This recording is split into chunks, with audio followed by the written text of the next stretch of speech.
YSRCP party నిలకడ లేకుండా ఉండే విధానాలు గతంలో కూడా చాలాసార్లు చూసాం.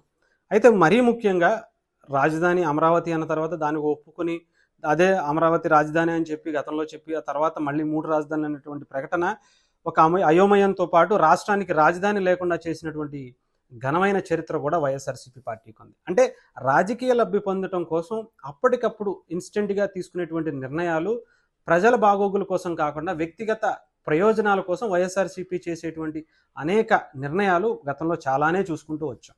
అయితే ముఖ్యంగా నిన్న బొత్స సత్యనారాయణ గారు శాసనసభ కౌన్సిల్లో మాట్లాడినటువంటి ముఖ్యంగా దాంట్లో కొన్ని విషయాలు అంటే 3 రాజధానులకి మీరు ఇంకా స్టాండర్డ్ అయ్యే ఉన్నారా? అమరావతి రాజధాని అని మేము ఇప్పటికీ చెప్పాము. దాన్ని ఇప్పటికీ డెవలప్ చేసుకుంటున్నాము.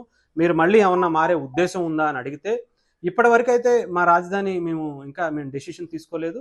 3 రాజధానులు అనేది మొన్నటి వరకు ఉన్నటువంటి నిర్ణయం. ఇది ఈరోజు ఉంటుందా లేదా అనేది మేము మరొకసారి చర్చించుకుని మీకు నిర్ణయం చెప్తామని చెప్పి బొత్స సత్యనారాయణ గారు వైఎస్ఆర్సీపీకి సంబంధించినటువంటి కేడర్లో కూడా అయోమయం సృష్టించే విధంగా ఒక స్టేట్మెంట్ ఇవ్వడం జరిగింది. అయితే ఇప్పుడే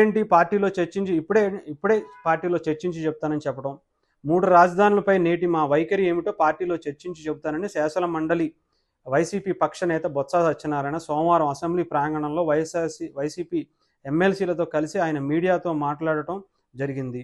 ఒక విలేకరు అడిగిన ప్రశ్నకు స్పందిస్తూ ఆ రోజు 3 రాజధానులను విధానం ఉన్నప్పుడు మరి ఇప్పుడు ఏమన్నా మారిందా అని అడుగుతుంటే దానికి సంబంధించి మేము ఇంకా నిర్ణయం తీసుకోలేదు. ప్రస్తుతానికైతే అది మొన్నటి వరకు జరిగినటువంటి విషయం. ఇప్పుడు ఉన్నటువంటి నిర్ణయాన్ని మళ్ళీ మేము చెప్తాము.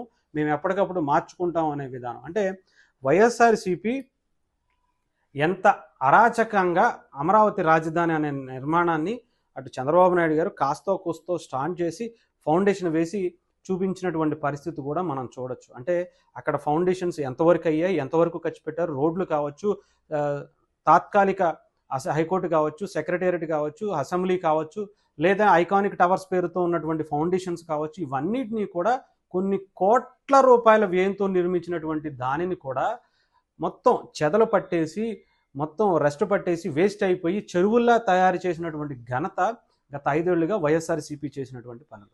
అంతేకాకుండా 3 రాజధానుల పేరుతో అక్కడ ఒక విధ్వంసం సృష్టించి రుషికొండని తవ్వేసి అక్కడ చుట్టుపక్కల ఉన్నటువంటి కొండలన్నింటిని కూడా మాయం చేసి దోచుకుని రియల్ ఎస్టేట్ భూమి ద్వారా అక్కడ కొన్ని కోట్లు సంపాదించుకోవాలనుకున్నటువంటి వైఎస్ఆర్సీపీ నాయకులు, ముఖ్యంగా విజయసాయిరెడ్డి లాంటి వ్యక్తులను కూడా మనం చూసాం.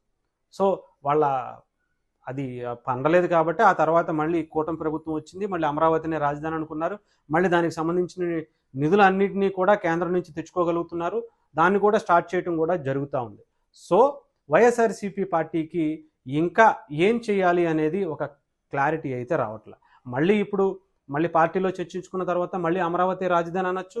మళ్ళీ అమరావతి రాజధాని అని చెప్పి గతంలో చెప్పినట్టుగానే ఇప్పుడు కూడా చెప్పి మళ్ళీ వాళ్ళ రాజకీయ లబ్ధి పొందిన తర్వాత మళ్ళీ 3 రాజధానులు అంటారు. ఈసారి కడపనే, పులివెందులనే, లేదంటే ఇడుపులపాయలోనే నా అసెంబ్లీ పెట్టుకుంటానని చెప్పి ఏమన్నా పెట్టుకుంటానంటారు. అంటే జగన్మోహన్ రెడ్డి గారు తన రాజకీయ లబ్ధి పొందటం కోసం, రాజకీయంగా ఎదగటం కోసం ఎవరిని ఎప్పుడైనా సరే ఏదో ఒక విధంగా వాడుకుంటారే తప్ప ఆ విషయాన్ని వాడుకుని వదిలేస్తారే తప్ప రాజకీయంగా తన సంపాదన కోసం, తన నాయకుల సంపాదన కోసం ఎంతటి నిర్ణయాలైనా ఎన్ని కోట్ల రూపాయలు పెట్టుబడి పెట్టి స్టార్ట్ చేసినా కూడా దాన్ని అన్నింటినీ పక్కన పెట్టేసి తనకి ఏమొస్తుంది, ఇప్పుడు ఒక రాజధాని కడితే నాకేంటి అనుకునేటువంటి వ్యక్తిత్వం వైఎస్ఆర్సీపీ పార్టీలో ఉంటుంది. గతంలో మనం చూసుకుంటే ఇప్పుడు టీడీపీకి సంబంధించిన వాళ్ళందరూ అక్కడ తీసుకున్నారు అని అంటే అక్కడ నాకేమొస్తుందని చెప్పేసి మళ్ళీ అటు వైజాగ్లో ఉన్నటువంటి ప్రాంతాలన్నింటినీ కూడా రాజధానిగా చేస్తానని చెప్పడం, అక్కడ రియల్ ఎస్టేట్ని ఒక్కసారిగా పెంచేయటం అదంతా కూడా మనం చూసాం. అంటే ఇక్కడ అవకాశం లేదు కాబట్టి అక్కడ మనం దోచుకోవచ్చు అనే ఉద్దేశం కనిపించింది. సో అది కూడా ఫెయిల్ అవడంతో మళ్ళీ ఇప్పుడు ఏం తీసుకుంటారు అనేది చూడాల్సినటువంటి పరిస్థితి.